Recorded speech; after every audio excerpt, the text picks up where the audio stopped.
প্রকৃতি আমাদেরকে কত রূপ দেখায়, তাই না? এই সকালবেলা আকাশ যদি ভালো থাকে তাহলে সন্ধ্যাবেলা কিন্তু ঝুম বৃষ্টি বা বিকেলবেলা ঝুম বৃষ্টি। আসসালামু আলাইকুম, সবাইকে কেমন আছেন সবাই? আশা করছি সবাই ভালো আছেন। আলহামদুলিল্লাহ, আমরাও সবাই ভালো আছি। আজকে সকাল থেকে কিন্তু ঝুম বৃষ্টি হচ্ছিল, মানে প্রচণ্ড পরিমাণে বৃষ্টি হচ্ছিল আমাদের এইদিকে।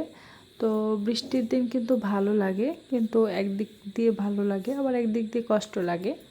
বিকেলে একটু ছাদে গিয়েছিলাম, বৃষ্টি যখন শেষ হয় তখন আকাশের অবস্থা ছিল এই, আর বৃষ্টি পেয়ে এই যে গাছগুলোর অবস্থা হয়েছে এইরকম। এটা লেবুর গাছ, মানে কতটা সুন্দর লাগছে তাই না দেখতে। আসলে লেবুর গাছ আমার কাছে অনেক ভালো লাগে। লেবু পাতার ঘ্রাণটা মানে আমার কাছে বেশ আকর্ষণীয়। আমি যখনই ছাদে যাই তো লেবুর পাতা একটু ছিঁড়ে নিয়ে মানে গন্ধটা আমি তার নিই, ঘ্রাণটা যেটা ঘ্রাণ, সেই ঘ্রাণটা আমার খুবই ভালো লাগে। আর এখানে যে ড্রাগনের ফুল এসেছে, ড্রাগন গাছের, তো আগাছাগুলো একটু পরিষ্কার করা দরকার ছিল, আজকে আর এখানে কিছু করা হয়নি। আমার শ্বশুর এগুলো গাছপালা দেখাশোনা করে। আর এই যে ভিডিও শুরুতে যে একটা গোলাপ ফুল দেখতে পেয়েছিলেন, এটা গোলাপ ফুল যেদিন ফুটেছিল তারপরের দিন আমি ওটা ভিডিও করেছিলাম। আর আজকে মানে গোলাপ ফুলের অবস্থা এইরকম হয়ে গিয়েছে, নেতিয়ে গিয়েছে। আর পানি পেলে তো বাচ্চাদের কথা আর কি বলবো। তো আমার ছেলে আমার সাথে এসেছে, এই যে দেখুন পানি, ছাদে একটু পানি জমেছিল, তো সেখানে পানিতে পা দিয়ে সে অনেকক্ষণ দাঁড়িয়েছিল, সেখান থেকে সে আসবে না। তো এই যে বৃষ্টির পরে সন্ধ্যার আগে আগে কিন্তু আমি ছাদে গিয়েছি। দেখুন দেখুন মানে আবার সূর্য উঠছে এরকম।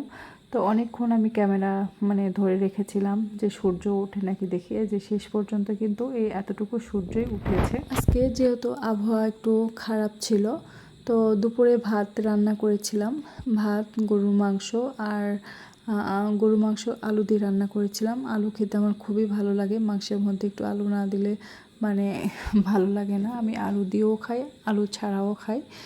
আর হচ্ছে রান্না করেছিলাম মিষ্টি কুমড়া, এভাবে ভেজে নিয়েছিলাম আমি। এই প্যানে ডিম ভেজেছিলাম, এই জন্য তেল দেওয়ার পর একটু ফেনা ফেনা হয়ে গিয়েছে। মিষ্টি কুমড়া খেতে কিন্তু আমি অনেক পছন্দ করি। মিষ্টি কুমড়া মানে প্রত্যেক দিন না হলেও প্রতি সপ্তাহে আমাদের নিয়ে আসাই হয়। আমার মতো মিষ্টি কুমড়া খেতে কার কার ভালো লাগে অবশ্যই কমেন্ট করে জানাবেন। ভিডিওর এই পর্যায়ে একটা কথা বলে নিই, আমার ভিডিওগুলো যদি আপনাদের কাছে ভালো লেগে থাকে তাহলে প্লিজ আমার চ্যানেলটি সাবস্ক্রাইব করবেন। আর এই কাজটি যদি আপনি করে থাকেন তাহলে আপনাকে অসংখ্য ধন্যবাদ।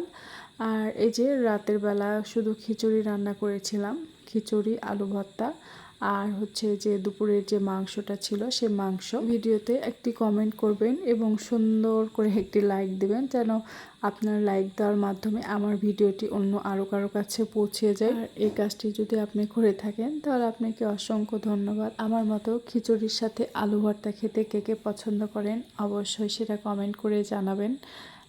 আর অবশ্যই ভর্তাটা তো হতে হবে শুকনো মরিচ দিয়ে এবং সরিষার তেল দিয়ে। আপনাদের সাথে আজকে এই ছোট্ট মিনি ব্লগটা এই পর্যন্তই। ধন্যবাদ সবাইকে, ভালো থাকবেন, আল্লাহ হাফেজ।